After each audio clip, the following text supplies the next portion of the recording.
Secretary food department آزاد جموں و کشمیر منصور قادر ڈار نے وفد کے ہمراہ آزاد جموں و کشمیر چیمبر کا دورہ کیا۔ آزاد جموں و Kashmir chamber of commerce and industry Sabir Hussain Shah, senior نائب صدر چودھری کاشف نذیر بجار، نائب صدر جناب راجہ محمد اشفاق رٹوی، سابق صدور Chaudhry Javed Iqbal, Sohail Shuja, Faisal Manzoor, chairman audit accounts and finance committee Mirpur chamber, Mumtaz Rasool Mir, ممبر مجلس عاملہ عابد حسین، فیصل نظیف، راحیل منظور اور اسرار الحق قریشی نے AJK فوڈ اتھارٹی کے وفد کا پرتپاک استقبال کیا۔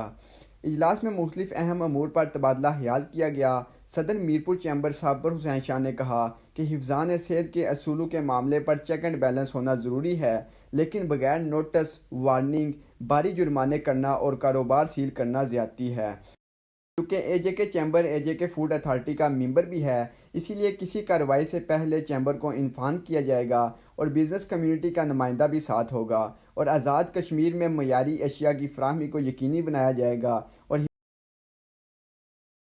حفظان صحت کے اصولوں پر عمل درآمد کو یقینی بنایا جائے گا۔